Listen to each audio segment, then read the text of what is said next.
এবার ইন্ডিয়াতে মোট 11 দিন থাকাতে আমাদের টোটাল কত টাকা খরচ হয়েছে এটা কিন্তু অনেকেই জানতে চেয়েছো, যার মধ্যে ছিল আমাদের শপিং, খাওয়া দাওয়া এবং হোটেল রুমের ভাড়া। তো সবার আগে বলছি, আমরা এবার ছিলাম হোটেল আলিজাতে। আমাদের পার রুম পড়েছিল 1300 টাকা করে। তবে আমাদের রুমটা একটু বড় থাকার কারণে আমাদের এই রুমের ভাড়া নিয়েছে 1500 রুপি। এবং সেই সাথে আমাদের রুমে কিন্তু মোটামুটি অনেক ধরনেরই ফেসিলিটিস ছিল, যেমন ধরেন টিভি, ফ্রিজ, আলমারি, এই সব কিছুই দেওয়া ছিল। তো সেই হিসাব করলে আমাদের রুমটা কিন্তু একদমই পারফেক্ট ছিল।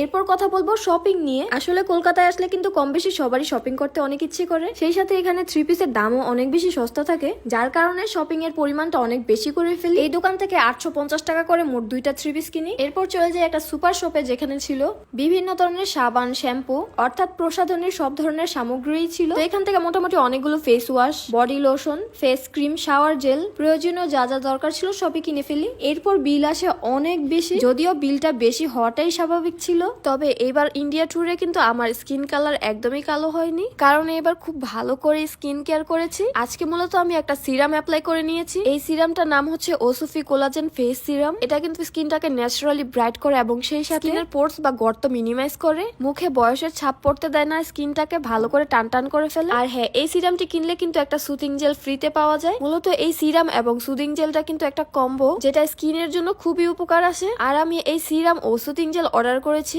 কাকলি বিজনেস শপ এই পেজ থেকে। বাই দ্য ওয়ে, ইন্ডিয়াতে কিন্তু এবার সুপার মলে গিয়ে আমরা অনেক কিছুই পারচেস করে ফেলি। আর আমি না ভাবি তো এবার অনেকগুলো ড্রেস পারচেস করে ফেলে। তবে আমি এখান থেকে মাত্র একটা ড্রেসই পারচেস করেছিলাম। এছাড়াও আরো অনেক কিছুই এখানে সেল করছিল, তবে সবকিছুর দাম একটু বেশি মনে হয়েছে, তাই আমি পারচেস করিনি। যেমন ধরো, এই ব্যাগটার দাম ছিল 199 রুপি। তবে ব্যাগটা কিন্তু অনেক বেশি কিউট ছিল। আর এখানে প্রায় 3টা কালার ছিল। আমার কাছে তো হোয়াইট কালারটা বেশি ভালো লেগেছিল। এছাড়া আরো বিভিন্ন ক্যাটাগরিরই ব্যাগ ছিল এখানে। আর এখানে কিন্তু রান্না বান্নার চুলাও সেল করছিল। মোট কথায় এখানে সবকিছুই পাওয়া যাচ্ছিল, প্রেসার কুকার থেকে শুরু করে রুটি বানানোর জন্য ফ্রাই প্যান সিস্টেমের তাওয়া, সবকিছুই ছিল। তবে দামগুলো বেশি মনে হতে আমি আর পারচেস করিনি। এরপর চলে যাই প্যান্ট কিনতে, কিন্তু এই প্যান্টগুলোর দামও মনে হচ্ছিল অনেক বেশি, তাই আর কি আর করার, এগুলো পারচেস না করে শ্যাম্পু, সাবান এগুলো পারচেস করে ফেলেছি। আর আজকে কিন্তু 7000 রুপি প্লাস পারচেস করেছি, বাংলা টাকায় যার দাম আসে 10,000 টাকার উপরে। আর এই হচ্ছে আমার শপিং পারচেসের বিল। তো এখন কথা বলবো তোমাদের সাথে খাওয়া দাওয়া নিয়ে। ইন্ডিয়াতে প্রথম আসার পর তো আমি অনেক বেশি স্যাড হয়ে গিয়েছিলাম, কারণ আমরা যারা বাঙালি তাদের খাবার দাবারের রুচি একরকম এবং ইন্ডিয়ানদের রুচি আরেক রকম। তবে যারা মুসলিম বাঙালি তারা কিন্তু এই খালেকের দোকানে খেয়ে দেখতে পারো, তাদের খাবার দাবারের টেস্ট কিন্তু আসলেই অনেক ভালো এবং সেই সাথে এগুলোর দামও কিন্তু অনেক রিজনেবল ছিল।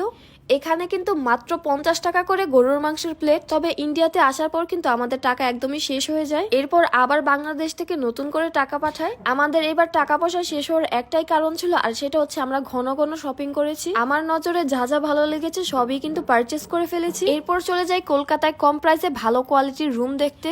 আমরা যেহেতু টোটাল 5 জন ছিলাম, তাই আমাদের জন্য এই রুমগুলো একদমই পারফেক্ট ছিল। আর এখানে কিন্তু কিচেনও ছিল। এখানে কিন্তু এক একটা কাপলের রুম ভাড়া পড়েছে 1000 রুপি করে, কারণ এটা একটা ফ্ল্যাট সিস্টেমের বাসা ছিল। তবে এটা কলকাতার মেন শহর থেকে অনেকটাই দূরে ছিল, যার কারণে এটা আমাদের কাছে তেমন একটা ভালো লাগেনি। মূলত এই জায়গাটা মেন শহর থেকে 6 কিলোমিটার দূরে ছিল। তবে রুমগুলো কিন্তু মোটামুটি বেশ গুছানো এবং পরিপাটি ছিল। আজ এ পর্যন্তই। সবাই ভালো থাকবেন, সুস্থ থাকবেন আর আমার জন্য বেশি বেশি দোয়া করবেন। আল্লাহ হাফেজ।